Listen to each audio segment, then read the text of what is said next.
Talofa lava, this is Pacific Waves from RNZ Pacific. I'm Elisha Foon. Coming up, Tuvalu, one of the Pacific nations most affected by climate change, has appointed a new Prime Minister. Also, it's me today, it could be someone else tomorrow. It doesn't have to be a minister or a public figure. Fiji Women's Minister says Pacific Island countries need to strengthen laws on online harassment as she deals with allegations of a sex and drug scandal. And we take a look at the sporting highlights from around the Pacific.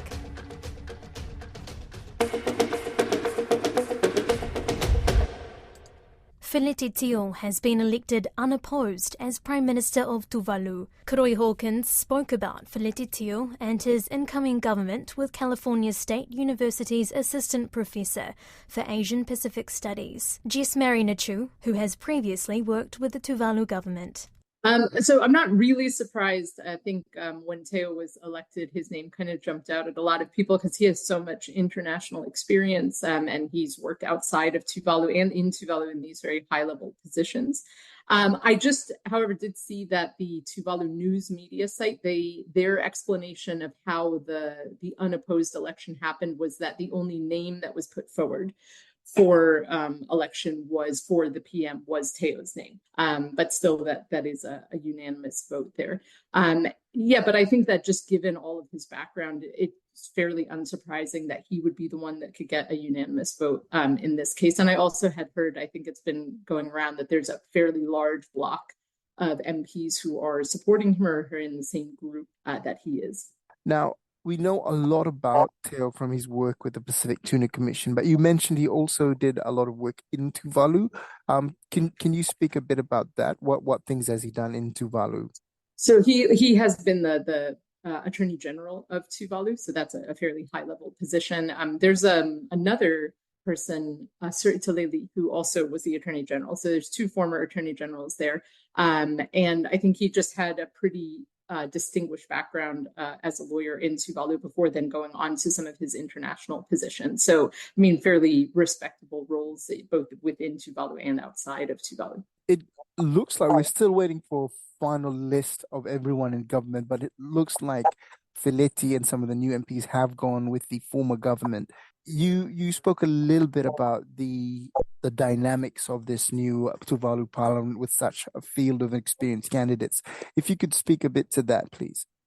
So especially the new MPs, that's where like a lot of experience is coming in. So we have two former attorney generals. We have a former governor general in Sir Yakubataya Italeli. Mai Natalia, who was elected from the island of Vaitupu, is this major climate activist who also has a PhD looking at climate change and theology. And we have Paulson Panapa, who's a former High Commissioner to New Zealand for the government of Tuvalu. So people who, I mean, they even can line up well with certain ministerial positions as well, but just a lot of experience both within and outside of Tuvalu. So I think that's very exciting just to see all those people, it looks like, going together with some of the people from the former government who also have quite a good deal of experience. And I think that will help build up a really nice cabinet for the country. Now, you've had extensive experience working with the government of Tuvalu, also translating for them in their dealings with Taiwan, I understand. Yes. Some of the noise that's been going around leading up to this election, it stemmed from Pai Niu saying something about looking at the relationship with Taiwan. How much weight do you put in that kind of talk? Well, I mean, just in looking at it, I could see it maybe not so much as being about actually looking at Taiwan or actually thinking about leaving Taiwan, but it more, I mean, to me, what I'm thinking was a strategic move. If you're thinking about this election is getting a lot of press from people, and saying something like that also brought more attention to it. And that actually puts the new government in a pretty good position for wanting to negotiate with different partners, not necessarily China, but Australia, the United States, Taiwan as well, just to kind of have people slightly nervous about that or concerned. And you see how many people are really actively reporting on this, like people on the edge of their seat wanting to know who the prime minister is going to be for Tuvalu.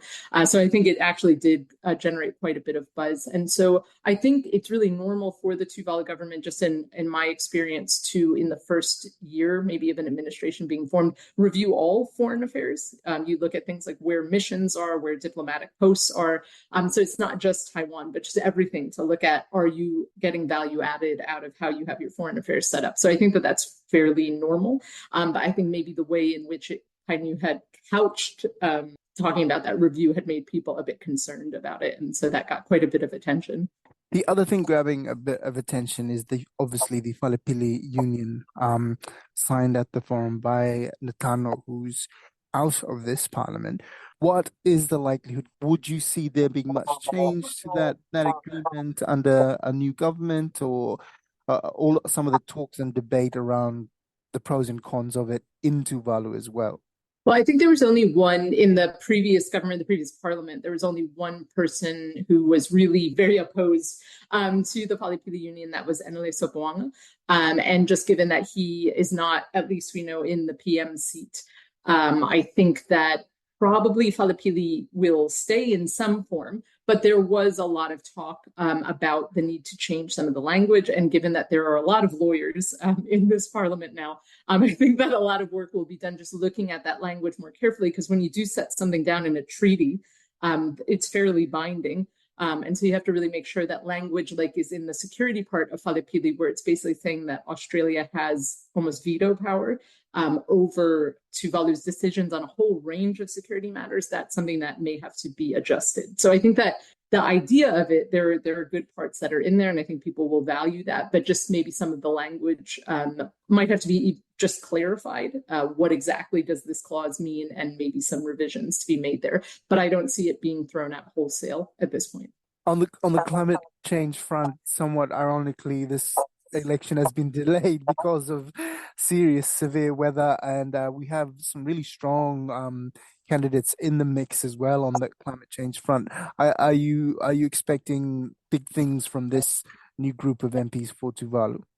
I'm certainly hoping. I mean, I think that there was a good writing that happened. I know the first secretary in Wellington, Yone Eliuta, he wrote a really powerful piece about what was going on in Tuvalu and was able to show in pictures, which always captures people's imagination, what was actually happening that was keeping the MPs from coming back. And I think that sort of thing is really important, that people understand as they're waiting for, why are they waiting for this outcome? It's not because anything is going on that's shady. It's because literally the ocean is seeping up from beneath the islands, and there are huge waves and people can't get back. And these are the realities that are being faced with climate change. And so we do have people like Simon Kofe, who hopefully will be in the government group, Maina Talia, I'm also hoping, who are just these very powerful speakers on climate change, and Maina especially, who has an actual background looking at that.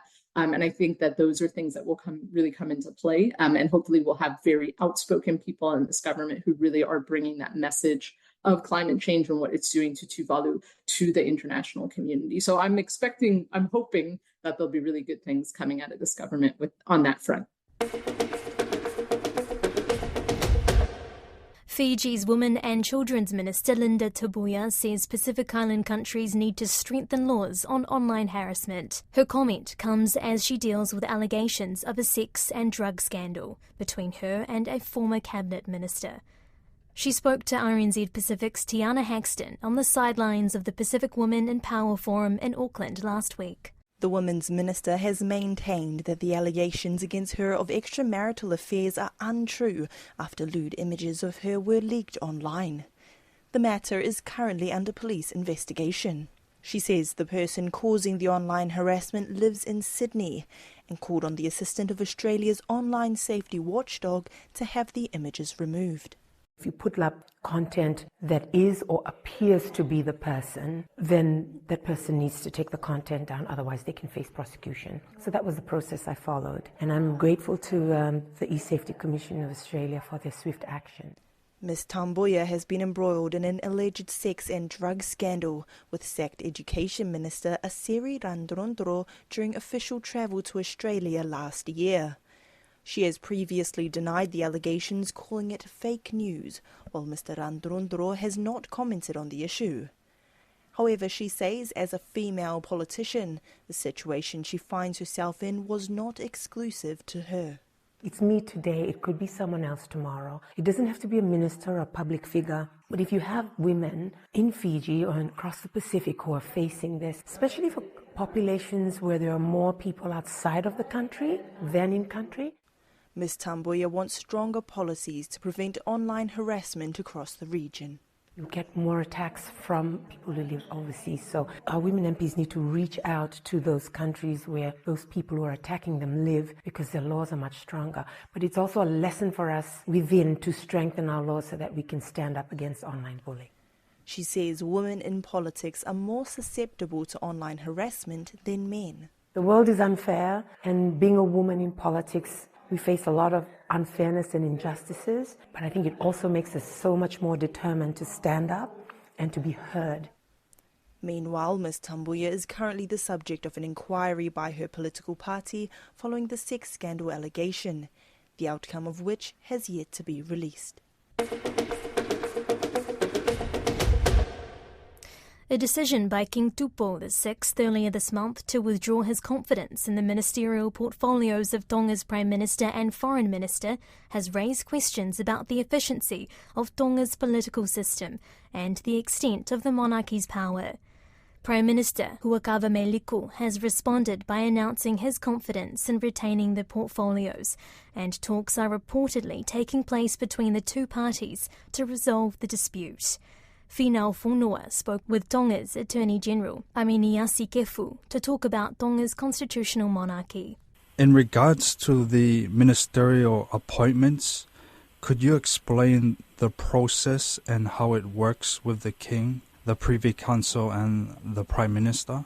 Okay, for appointment of a minister, the Prime Minister, after the Prime Minister is elected in Parliament and he's appointed by the King, the Prime Minister will then submit recommendations to the King as to who the Prime Minister, believes should be appointed as ministers.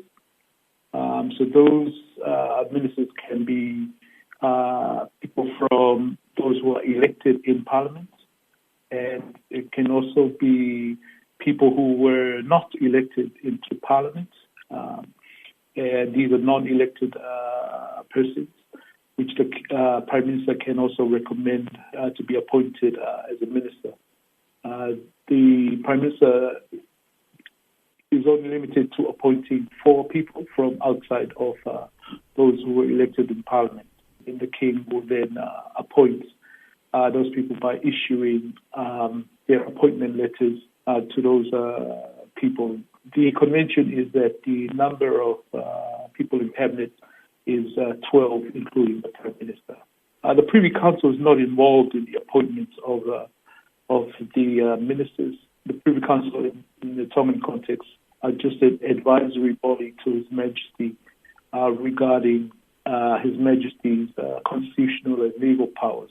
So the Privy Council themselves, the Privy Councillors, do not make a decision, they just advise. It is the King sitting with Privy Council that makes the decision. So ultimately, any decision that comes from the King in Council is a decision made by the King himself. And from what I'm aware, the whole democratic reform was meant for the constitutional monarchy to emulate the Westminster system in the UK? Not really, no. There's some aspects of it that it's common, but it was still a Tongan constitutional monarchy. Could you explain the differences?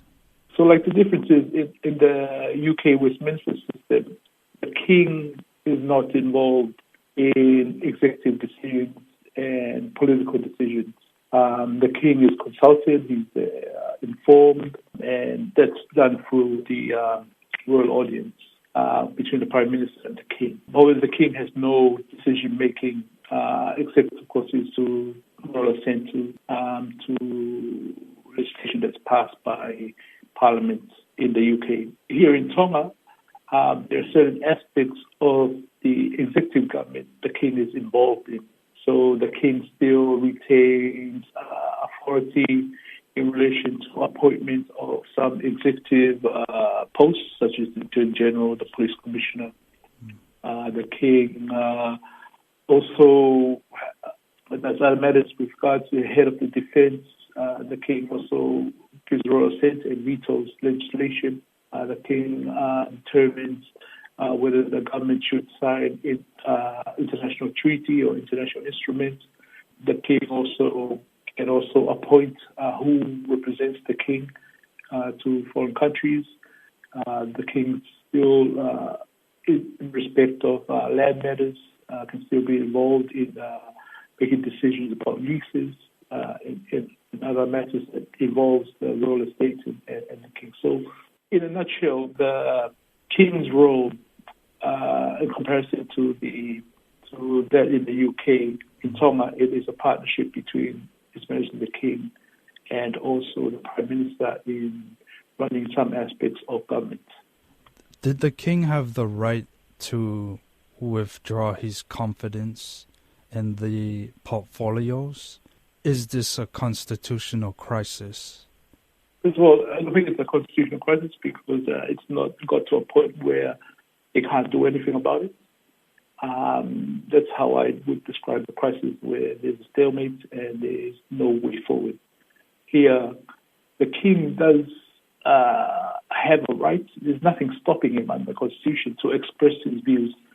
So effectively, my interpretation of the communication from the king in Privy Council, it was an expression of his views, but technically it doesn't remove those ministerial portfolios from those two ministers because it has to be recommended by the Prime Minister, and then the king will then approve those revocations of those ministerial appointments. So there was nothing in the constitutional law stopping His Majesty expressing his views about his confidence in relation to, and his consent in relation to those two portfolios.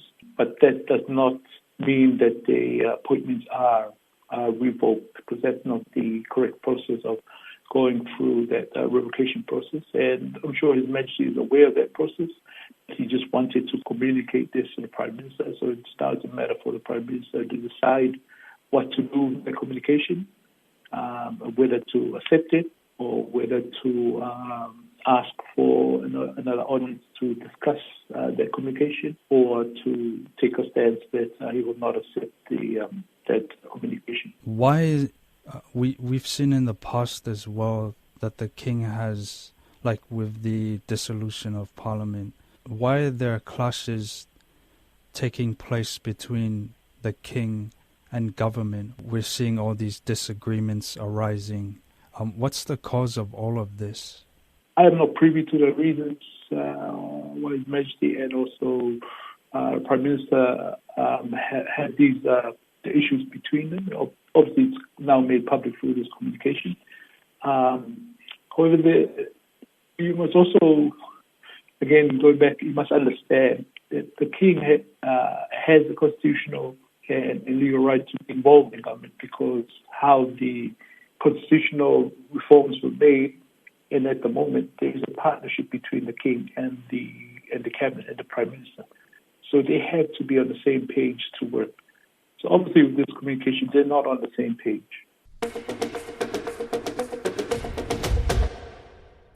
It was a busy weekend of Pasifika Sipoti. The 2024 Super Rugby Pacific Series kicked off on Friday, while Fiji and Samoa competed at the Vancouver Sevens in Canada.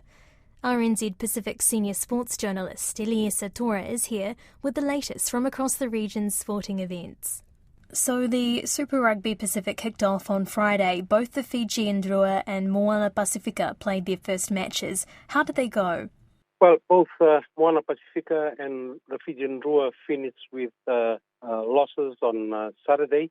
Moana Pasifika played a better game against the Highlanders in Dunedin, winning 35-21. But the Fijian Drua went down to the Blues in Whangarei, losing 34-10 in their opening matches. A lot of learnings. Disappointing at the end that they lost, but certainly going into the second run, this coming weekend, where they will be playing off against each other. It'll be interesting to see how they go in that. But opening losses for them in their opening round of matches in the 2024 Super Rugby competition. And across the Pacific, there were some interesting competitions in different sports. What are some of the highlights from the islands? Well, certainly there were a lot of sports action in the Pacific, in Fiji. The Fiji Football Association National Soccer League went into the second round. Suva holding Rewa 2-2 in an interesting game. Televo Naitasiri also holding Giants Bar in a 1-1 draw as well. But the highest scores in that competition saw Nandi winning 4-2 over Nasinu. In rugby also, with the Fiji Rugby Union competition kicking off also in their first ever round of matches for 2024, there were some exciting games for Fiji Rugby fans. In the senior competition, Televo beat Namosi 18-17 in one of the feature matches. The other results saw Nandonga beating Maduata 36-14, Naitasiri over Yasawa 15-0, and Nandi defeating Lautoka 28-22. Also interesting to see that they've had women's competition kicking off as well, and there were some very interesting matches. Nasinu proved an upset win over Nandonga 43-19, and one of the highest scores in that competition saw Suva scoring 65 points against Navosa. In Vanuatu, they had Paralympics competition where they also held trials to select teams for the Vanuatu Paralympics. And there were 15 new athletes who were selected over the weekend in Vanuatu. In Papua New Guinea, they had the Papua New Guinea Barramundis touring India, and they were able to win their first tour game, a 113 runs win over local club side Cape Calls. Samoa sent a triathlon team to Napier for the Tri-New Zealand sprint distance age group championships on Sunday, and three of their athletes finished at the podium, winning silver and bronze at the event. And they were also able to record some national records for them. In weightlifting, one of the biggest news that came out of weightlifting was Ramsey Edwards from Niue winning gold medal to become the Oceania Juniors champion in the 87 plus kilograms. Jam-packed weekend for sure. Now, Fiji and Samoa competed at the Vancouver Sevens. What were the results? Well, disappointing again for Fiji and Samoa in the men's and the women's competition. The Fijian men eventually lost in the fifth spot playoff, losing 29-14 to Ireland, and Samoa also going down in their playoff game, where they lost to Great Britain. Also, they had taken Argentina to the wires in their quarterfinals, losing 14-12. Both Samoa and Fiji lost out in the quarterfinal matches, and the Fijiana women's team also lost out to Australia in the quarterfinal, losing 35-19, and then losing again to USA in the fifth place playoff, 29-7. So disappointing for Fiji and Samoa, both the men's team and the Fijiana women's team at the Vancouver 7. Hopefully, they can improve in Las Vegas this coming weekend. RNZ Pacific Senior Sports Journalist Elias Satora, thank you for your time, Vinaka. Vinaka Bakalevu. That's Pacific Waves for today. To listen back, head over to rnzi.com/programs. We're also on Spotify, Apple and iHeartRadio. From myself and the RNZ Pacific team, tō whā soifua.